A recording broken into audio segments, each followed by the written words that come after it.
Eu quero ler o versículo aqui, texto da nossa mensagem, a mensagem Sacudindo o Jugo, e está no livro de Juízes, o 7º livro da Bíblia. Juízes, capítulo de número 6, verso de número 13. Tem alguém nos visitando hoje pela primeira vez? Temos algum visitante? Temos um casal ali, mais uma moça aqui. Sejam bem-vindas, em nome de Jesus. Falei casal assim, mas são casal, né? Amém. Deus seja bem-vindo em nome de Jesus. Mais uma senhora aqui, mais alguém? Amém. Deus abençoe em nome de Jesus. Irmãos, guarde uma coisa que eu quero lhe dizer. Não existe nada mais importante. Todas as coisas são importantes no culto. O louvor com que a gente adora a Deus, eleva a Deus, e é importantíssimo, prepara a nossa alma para podermos ouvir o que do culto é o mais significativo, mais importante, que é a mensagem da palavra de Deus. E a palavra de Deus, ela é tão preciosa, tão importante, que o apóstolo São Paulo, ele fala lá no livro de Romanos, que quando nós ouvimos a palavra do Senhor, essa palavra produz fé no nosso coração, produz fé na nossa alma. E nós precisamos sempre estar cheios de fé, renovados na fé, fortalecidos na fé, alcançarmos tudo que nós alcançamos. Não tem outro jeito a não ser sem a fé. E a Bíblia fala que sem fé é impossível agradar a Deus. Mas a fé é um dom de Deus que vem por intermédio da palavra ao nosso coração. Paulo fala assim: a fé não é de todos, né?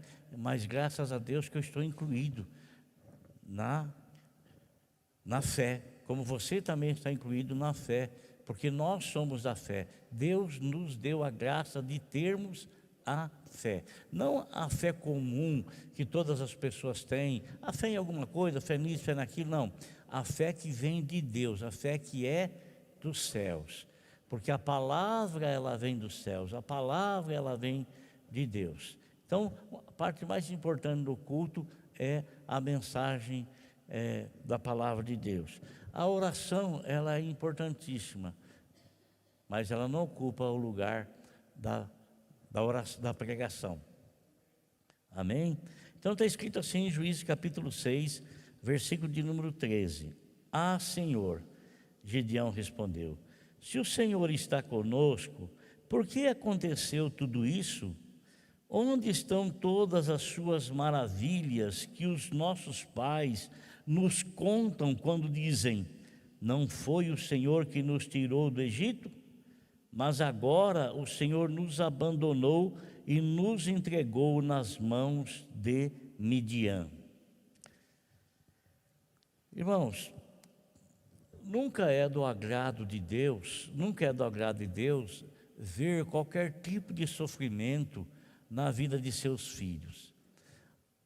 Nós, às vezes, não entendemos, não compreendemos determinadas situações que nós atravessamos, que nós não queremos atravessar, não gostamos de atravessar, não desejamos atravessar, não buscamos atravessar, e nós temos que atravessar, porque são coisas da vida, consequências da vida. O que o Senhor Deus, Ele sempre determina na palavra dEle um período, Ele sempre determina períodos. Por exemplo, quando o Senhor Deus chamou Abraão, Ele encheu de promessas, fez inúmeras promessas para Abraão, inúmeras promessas, né? Falou que a descendência dele, sai aqui, Abraão, quantas estrelas, consegue contar? Não, assim será a sua descendência. Olha a areia do mar, você consegue contar? Não, assim será a sua descendência. Olha a terra, essa terra aqui eu vou dar a você e aos seus descendentes, né? Promessas que o Senhor Deus fez, mas antes que essas promessas viessem a ter o cumprimento, da maneira como Deus expressou para Abraão, o Senhor Deus disse para eles que os descendentes de Abraão seriam criados no cativeiro, seriam escravos, e essa nação escrava, ela seria formada por um período de tempo, A promessa que Deus fez para Abraão ele fez para o seu filho Isaque. Isaque fez para Jacó, neto de Abraão. Jacó fez para todos os seus 12 filhos, que da onde veio a nação de Israel, formada por 12 tribos dos filhos de Jacó. Eles foram lá para o Egito, e lá primeiramente José foi governador, e o seu pai Jacó e seus irmãos puderam habitar com eles em tremenda segurança. Mas José faleceu, um outro faraó assumiu o trono, não conheceu José, e começou então a maltratar os israelitas e tratá-los como escravos. E a nação foi crescendo na escravidão. E a promessa que Deus fez para Abraão, ela era passada oralmente para os seus descendentes. Não tinha nada escrito. Então, para se manter a promessa, haveria necessidade de falar, de comunicar. Quantas gerações, durante 400 anos que eles ficaram no Egito, se passou? Quantas gerações? As pessoas não viviam mais do que 60 anos. Então, várias gerações passaram, mas todas elas tinham em si a promessa, tinham o conhecimento da promessa que Deus lhes havia feito para Abraão, que seria aproximadamente 400 a 430 anos. Abraão recebeu a promessa de Deus 400 anos. O apóstolo São Paulo, ele fala que foi um período de 430 anos. 30 anos em 400 anos é praticamente nada, né? É uma conta mais arredondada, 400 anos. E, irmãos, mas eles tinham guardado essa promessa, que Deus, depois da nação ser formada no cativeiro, Deus haveria de visitá-los. Deus iria tirá-los lá do Egito para conduzir para a terra prometida, como Deus há 400 anos antes havia prometido para Abraão. Mas qual foi o ápice aonde o Senhor Deus preparou Moisés, né? Lá 40 anos lá no deserto, para mandar Moisés novamente para o Egito?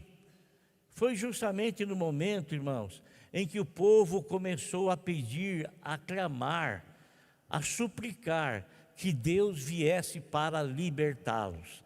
Quer dizer, demorou-se 400 anos na sabedoria divina, sabedoria de Deus, no conhecimento de Deus. Deus sabia que para o povo reagir demoraria 400 anos. E justamente no final dos 400 anos, esse povo começou a clamar pelo Salvador. E foi aí que Deus então respondeu à oração deles, porque a oração deles foi baseada na promessa que Deus havia feito. Irmão, nós como igreja, nós temos muitas promessas de Deus estabelecidas no Novo Testamento.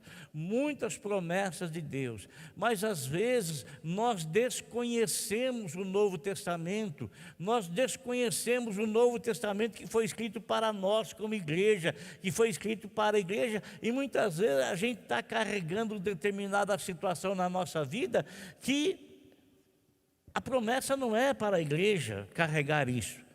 E às vezes a gente, por desconhecer, a gente não clama, não reivindica as promessas que Deus fez através dos escritores do Novo Testamento.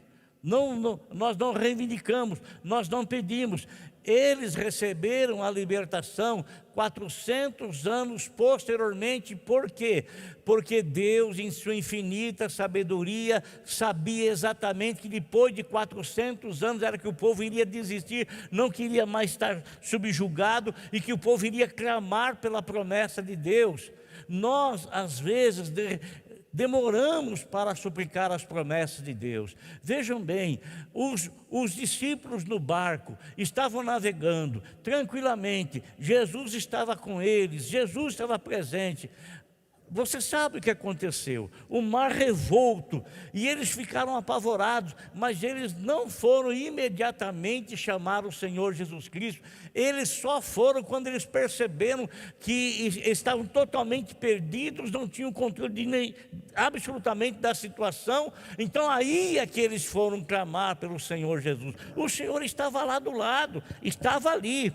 Eles não poderiam ter feito isso antes? Não poderiam ter falado com o Senhor antes? Não poderiam ter chegado aonde ele estava antes e falar para ele: Senhor, olha a situação, como é que está aqui. Irmão, o Senhor Jesus Cristo, Ele ama ouvir a nossa voz. Ele ama ouvir a nossa voz quando nós a direcionamos a Ele através da adoração, do reconhecimento de tudo aquilo que Ele tem nos feito. Mas Ele também ama ouvir a nossa voz quando nós estamos suplicando a Ele por socorro, assim como um filho nosso vem até nós expondo uma situação difícil e que está fora do controle dele. Então você se agrada em poder ajudá-lo, você se agrada em poder auxiliá-lo, você se agrada. Então Deus, Ele também se agrada em poder ajudar a sua igreja. Ele se agrada em poder me ajudar, Ele se agrada em poder te ajudar. Por quê? Porque isso Ele prometeu. Isso Ele prometeu. Ele prometeu para cada um de nós. E muitas vezes a gente tenta resolver situações com as nossas próprias forças. Mas Ele fala assim, que não é pela força, não é pela violência, mas é pelo Espírito de Deus. Então, irmãos, o Senhor foi lá e entrou com providência.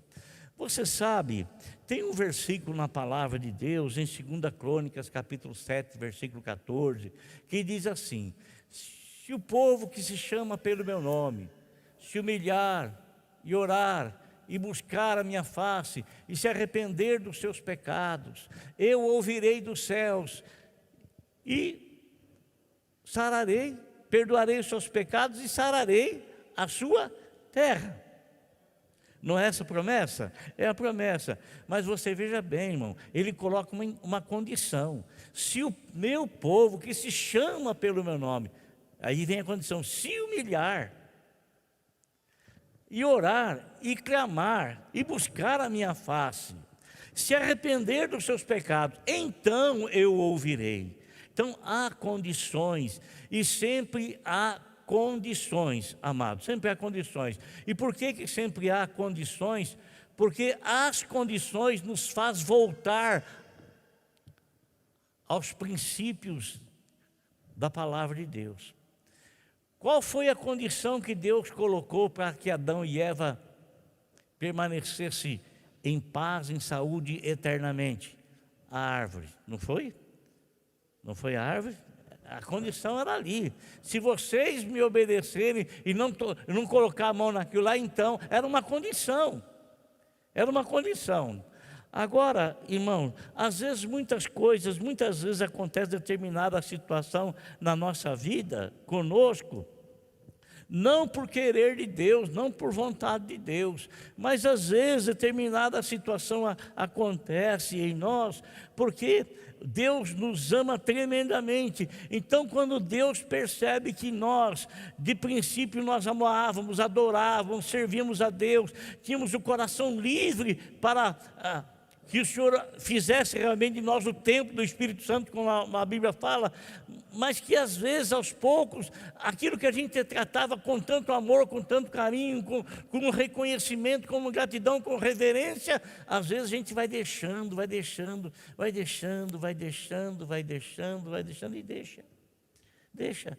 E Deus nos ama tanto, irmão, Deus nos ama tanto, que Ele às vezes permite que determinada situação venha, não para nos jogar fora, não para nos lançar longe da presença dEle, mas para a gente reconhecer que nós estamos distante dEle e que há necessidade de retornar ao primeiro caminho, ao primeiro amor, de retornar aquilo que era de princípio, aquilo que foi no começo.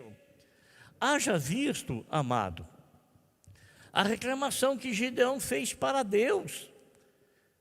Esse versículo que nós lemos aí em Juízes, falando de Gideão, por que aconteceu? O que estava acontecendo que Gideão estava chateado? Gideão estava aborrecido.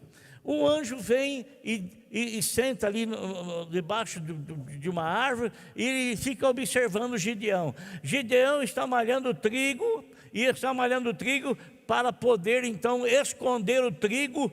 Por quê? Porque os midianitas, eles vinham exatamente, eles esperavam o povo de Israel plantar, esperava o povo de Israel cuidar da planta, esperava o povo de Israel colher o fruto, esperava o povo de Israel malhar, separar a casca do grão. E quando eles faziam isso, aí eles vinham, os midianitas vinham, eles roubavam tudo que os israelitas plantavam, tudo que eles colhiam, melhor dizendo, roubavam as vacas, roubavam tudo. Todos os seus animais eram roubados, eram saqueados, eles levavam embora. A Bíblia fala que eles vinham uma quantidade tão grande, que pareciam gafanhotos que invadiam a terra dos israelitas. E por que o anjo senta e fica olhando para Gideão? Porque Gideão, ele estava questionando a Deus: onde é que está a tua misericórdia, onde é que está a tua bondade? Bondade que os nossos pais falam para nós, daquilo que aconteceu no passado, do teu cuidado, do teu zelo, da tua proteção. Onde é que foi parar isso? Ele estava inconformado com a situação. Inconformado. Ele estava querendo uma providência da parte de Deus. Por quê? Porque ele tinha recebido o conhecimento de que assim Deus interviu na vida dos seus antepassados. E ele estava desejoso, ele não estava conformado com a situação de plantar, colher e roubavam. Seus animais eram roubados. Tudo, eles devastavam a terra, deixavam em nada. Irmão, eu não sei se o que eu estou falando está te identificando com isso, não sei. Pode ser que não, mas pode ser que sim. Mas havia ali, isso aí era uma consequência. Consequência de quê, irmão? Consequência porque as pessoas, como eu já acabei de dizer, as pessoas, eles deixavam de servir a Deus com integridade, eles não vigiavam o coração. E é algo que nós como igreja precisamos fazer, ficar vigiando o nosso coração. Por quê? Porque no nosso coração existem os sentimentos enganosos. Aliás, está escrito que o nosso coração é o pior de tudo, é enganoso o coração, é enganoso o coração. Por isso, quando a pessoa fala assim, eu senti no coração, irmão, a gente tem que vigiar muito, porque o coração ele sente muitas coisas. Às vezes são sentimentos nobres, sentimentos gerados pela palavra de Deus. Outras vezes são sentimentos que estão distanciando a pessoa da comunhão com Deus. São sentimentos que começam a tomar conta do coração e começam a distanciar as pessoas dos propósitos do Senhor. Aquilo que a pessoa tinha com grande reverência, hoje ele não tem mais. Aquilo que a pessoa tinha com grande zelo, hoje ele não tem mais. Aquilo que era prioridade para ele, as coisas do Senhor, hoje já não são mais prioridade as coisas do Senhor. Então nós precisamos vigiar o nosso coração, porque enganoso é o coração. Enganoso, e nós precisamos vigiá-lo, vigiar e muito. Então, Gideão, ele reclama com o Senhor a respeito disso, mas o Senhor diz a ele que aquilo lá era consequência do povo estar distanciado, estar separado. O povo não queria saber de Deus. Consequentemente, a proteção que era algo condicional, então se afastava também, se distanciava também. Perdeu a proteção de Deus, perdeu a proteção de tudo. Perdeu. Aí eles não tinham resistência alguma. Os inimigos vinham e roubavam tudo. E quando eles ficaram naquela humilhação, por quê? Por quê? Porque quando estavam prósperos, se esqueciam de Deus. Quando estavam sendo abençoados, então eles se esquivavam de Deus. Quando eles tinham prosperidade, eles se afugentavam, sumiam da presença de Deus, distanciavam de Deus. E Deus, com o amor que Ele tinha para com o povo, não querendo que esse povo se distanciasse, se perdesse, então Ele permitia que viesse alguma coisa prejudicá-los, para que eles voltassem o coração à presença do Senhor e reconhecessem o erro que haviam praticado e, consequentemente, pudessem buscar o perdão de Deus. Agora Gideão fala assim com o Senhor, irmão. Agora o anjo fala para Gideão assim, ele diz assim para o Senhor, né? Mas agora o Senhor nos abandonou e nos entregou nas mãos do Midian. Aí o Senhor se voltou para ele e disse: com a sua força que você tem, vá libertar Israel das mãos de Midian. Não sou eu que estou te enviando? Aí ele arruma uma desculpa. Olha lá, presta atenção. Eu não posso hoje eu tenho que sair, hoje não dá, olha lá. Senhor, respondeu Gideão, como posso libertar Israel? Meu clã, ou a minha família, é de menor importância de Manassés, e eu sou o menor da minha família. Olha aqui, irmão, o Senhor o incumbiu de alguma coisa que ele estava reclamando, de uma coisa que ele não estava conformado, ele estava inconformado com a situação.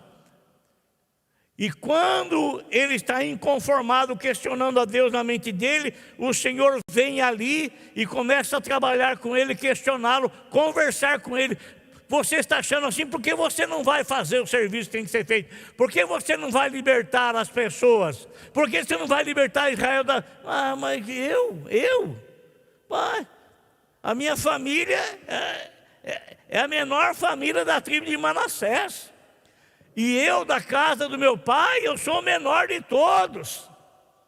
Sou o menor de todos. Desculpa-se que se arruma para não querer. Se o Deus escolheu, irmão, se Deus chamou, se Deus separou, Deus sabe quem nós somos, velho. Ele sabe quem nós somos, Ele sabe da nossa incapacidade. Aliás, Ele não chama nenhum autossuficiente. Nenhum autossuficiente Ele chama, nenhum. Ele sempre chama as pessoas que estão totalmente na dependência de Deus, porque quem está totalmente na dependência de Deus tem o coração aberto para Deus fazer o que Ele quer, da maneira como Ele quer, do jeito que Ele quer, para que a vontade dEle seja estabelecida. É assim que Ele faz. Paulo não diz lá que Ele pega o que não é e faz ser. Paulo não fala lá que Ele confunde a sabedoria dos homens. Ele confunde, porque os homens acham uma coisa e não é da mesma forma que Deus acha. Deus acha e age de maneira diferente, para confundir os homens mesmo, confundir. Então aquilo que não é que Deus escolhe para ser. Aquele que não tem capacidade, é esse que o Senhor trabalha para dar capacidade. Por quê? Porque a pessoa que é capacitada por Deus, ele não tem auto-orgulho. Ele sempre vai saber que tudo que está sendo feito, e se está tendo algum proveito espiritual, se pessoas estão sendo ajudadas, se pessoas estão sendo abençoadas, não é pela autossuficiência dele, mas é pela autodependência que ele tem de Deus, aonde Deus pode atuar e agir por intermédio dele. Aí que ele age, que ele faz as coisas, irmão. Mas ele está procurando pessoas que não se conformam com a situação. Pessoas que não se conformam. Já fazia 7 anos que havia acontecido isso com Israel, que os midianitas faziam isso. 7 anos consecutivos. Ele estava cansado. Ô irmão, não deixa o inimigo roubar aquilo que Deus te deu, não. Não deixa o inimigo tirar aquilo que Deus te deu, não. Não permita, amado. Não permita. Uma outra situação, porque toda a situação de prejuízo para Israel tinha uma causa. E não era Deus o causador disso, mas eram sim o povo, as pessoas que faziam o que Deus não queria, que desobedeciam a Deus, que se afastavam de Deus. Assim foi o cativeiro que levou Neemias a ir lá para Suzã, uma fortaleza, onde estava e reinava o rei Artaxerxes. E Neemias estava lá e já fazia muito tempo, e Neemias não sabia como é que estava vivendo o povo que ficou, porque a grande maioria foram levados de cativeiro, só ficaram as pessoas de mais idade lá em Jerusalém.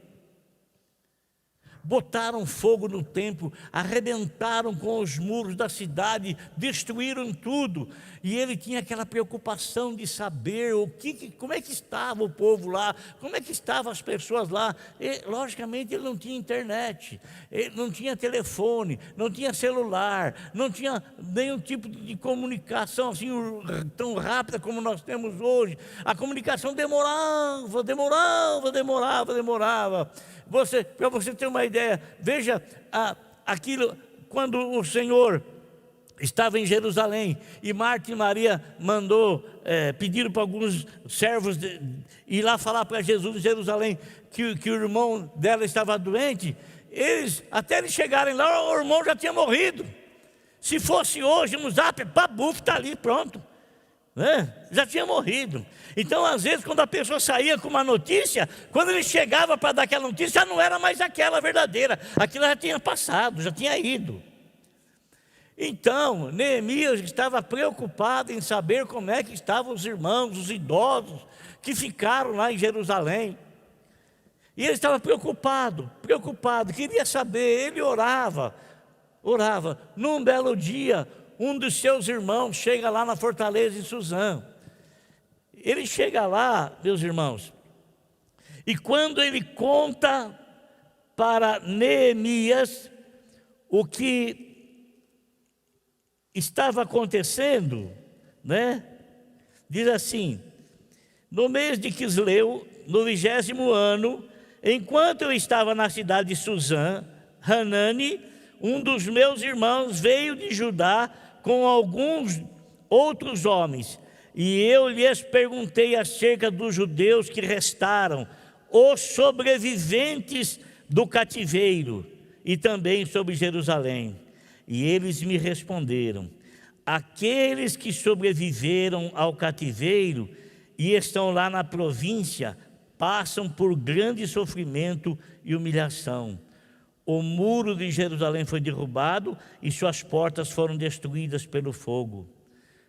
Qual foi a atitude de Neemias quando ele ouviu isso? Ele estava querendo ter notícia de lá.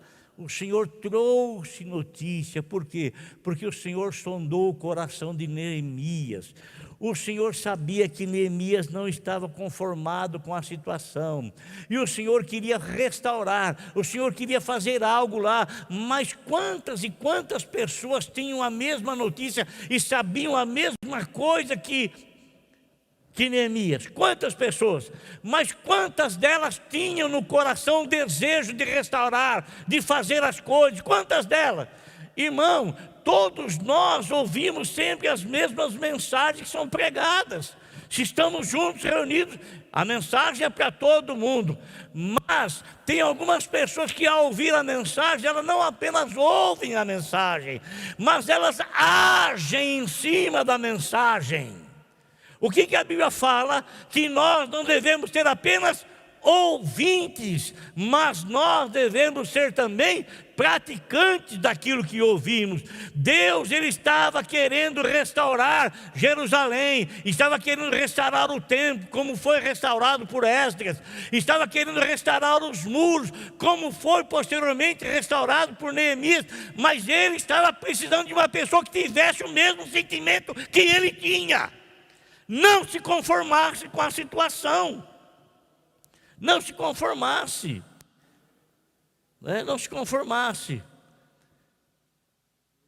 O que eles fizeram, irmão? O que Neemias fez?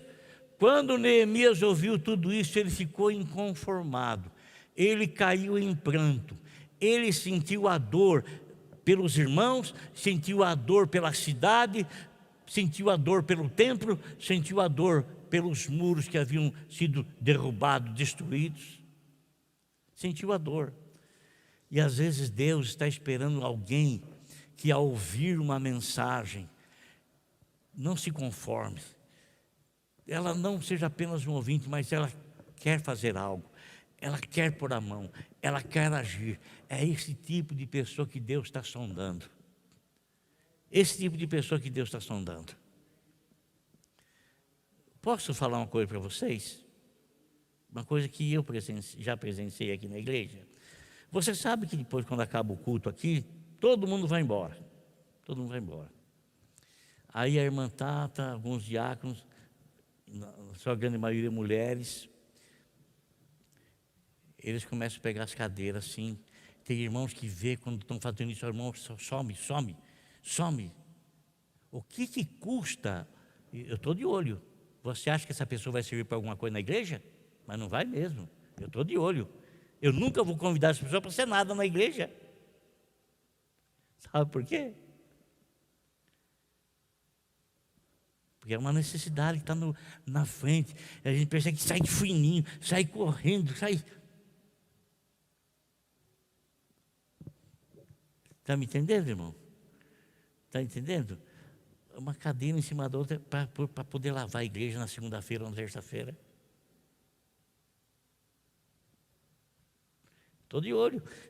Eu saio daqui, acabo de pregar, eu vejo, eu não me conformo deles estarem fazendo isso, as irmãs estarem fazendo isso. Eu vou ajudar naquilo que eu posso, ajudar quando não tem ninguém para conversar comigo, eu vou lá e boto as cadeiras também junto, boto a cadeira. E eu vejo muita gente rapar, não vê o exemplo.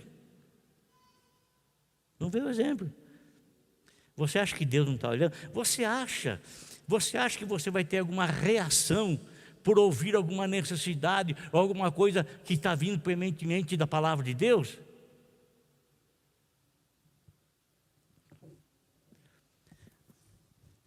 Irmãos, Neemias, quando ele ouviu a situação, ele fala assim: quando ouvi essas coisas, sentei-me e chorei. Passei dias lamentando-me, jejuando e orando ao Deus dos céus. Ele teve uma reação, ele não se convai. Poxa vida, queimou tudo. Os irmãos, tão difícil, os irmãos estão doentes, estão passando assim.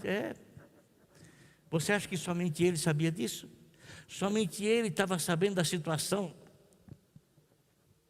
Mas quantas pessoas tiveram a mesma reação?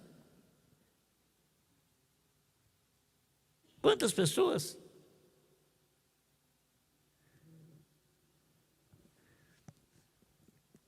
Então, amada igreja, amado Senhor,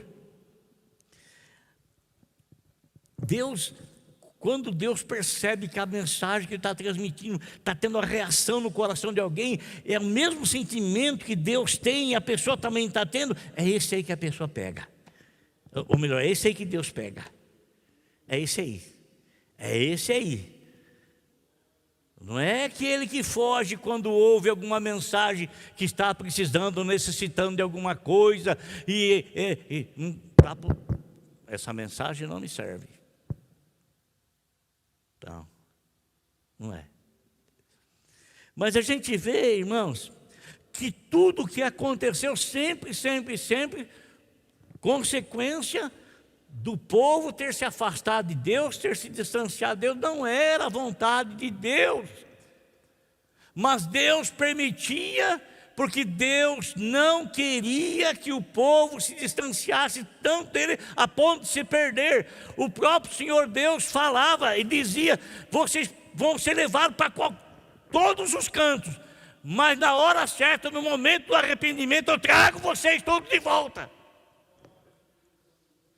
Restabeleça o coração de vocês, restaura a alma de vocês, volta à comunhão. Volta à comunhão.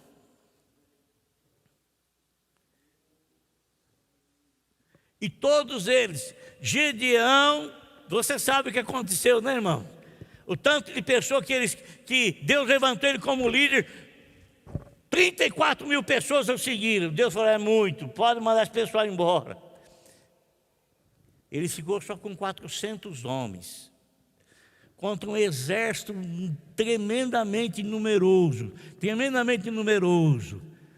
Mas quem ia fazer por intermédio de Gideão era Deus Todo-Poderoso. E Deus falou para ele, Gideão, se eu der livramento para você com 34 mil homens, você vai achar que é a tua própria força. Você vai achar que foi você que fez. Não preciso de 34 mil homens. E foram eliminando, ficou com 400. 400, eles têm consciência de que eles não podem contra esse exército numeroso que está vindo aí. Eles têm consciência.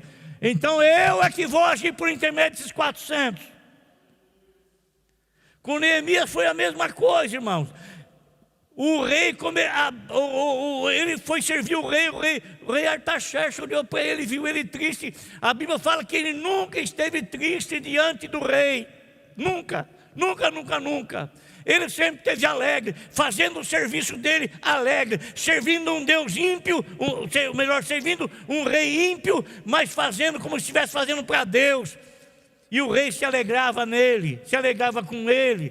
Tanto que o rei observava, e quando o rei viu o rosto dele triste, o rei teve o discernimento. Mas o rei concedeu a Neemias tudo que foi necessário para a restauração. Tudo que foi necessário. Tudo. Amado, por favor, sonde o teu coração. Sonde a tua vida. Não se justifique em coisas injustificáveis. Não faça isso. Seja sincero diante do seu Deus. Tenha o coração aberto diante do Senhor. Tenha o coração voltado para Deus. Vigie em adorá-lo, vigie em servi-lo. Não coloque Ele em últimos lugares. Ele é primeiro. Amar a Deus sobre todas as coisas. Amar a Deus sobre todas as coisas. Vou repetir. Amar a Deus sobre todas. É importante, mas Deus é mais importante. É importante, mas Deus é mais importante. Deus é mais importante. Porque o dia que você achar que outra coisa é mais importante que Deus, vigie teu coração.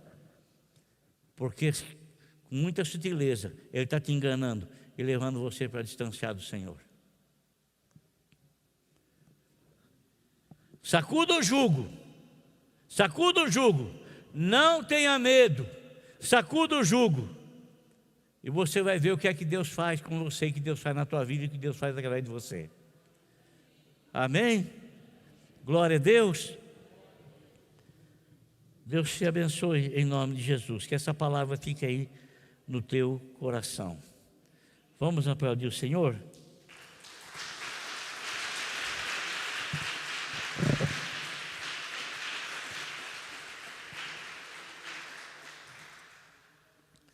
Glória a Deus, irmão. Tudo que eu prego para você, eu prego primeiramente para mim, tá bem? Glória a Deus. Sempre. Um crente que não vem na Santa Ceia porque tem um negócio mais importante, um crente que não vem na comunhão porque eu tive não sei o que fazer, não sei o que, em 3 horários no domingo, vigia.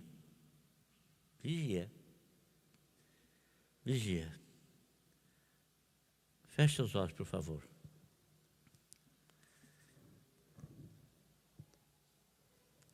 Senhor nosso Deus e nosso Pai, oh Jesus amado, Jesus bendito, eu te engrandeço, Senhor, eu honro o teu nome, a tua pessoa, porque tu és tremendo, tu és magnífico, tu és maravilhoso, tu és o Deus excelso, o Deus eterno, tu és o Deus, Pai querido, o salmista diz assim: poxa, a palavra não me chegou na boca, o Senhor já sabe o que eu vou falar.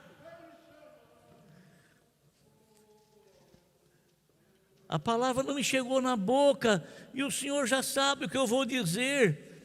O Senhor sonda o meu coração. E o salmista, ele foi tremendamente sincero: Senhor, olha aqui os meus pensamentos, olha aqui o meu coração, vê se há em mim algum pensamento errado, vê se há em mim alguma ideia, Senhor, que não é condizente com o teu querer, com a tua palavra, e que não está colocando o Senhor em primeiro lugar. Olha aqui, Senhor, e se houver isso, livra-me, livra-me, livra-me. Oh Senhor Jesus, eu quero o bem-estar do teu povo, Senhor. Eu quero saúde espiritual ao teu povo. Quero saúde física, mas quero saúde espiritual ao teu povo. Quero, Senhor, meu Deus e meu Pai, que tenhamos juntos coração, Senhor, voltado para te servir, para te adorar, para te amar, sempre dando a preeminência ao Senhor, porque é assim que é. O Senhor é primeiro em tudo. E quando o Senhor deixa de ser primeiro em tudo, o Senhor não aceita ser segundo, terceiro, quarto, quinto. É amar a Deus acima de todas as coisas. Pai querido, em nome de Jesus, abençoe todos os meus irmãos. Abençoe, Senhor, a família de todos eles, para louvor e honra e glória do teu nome.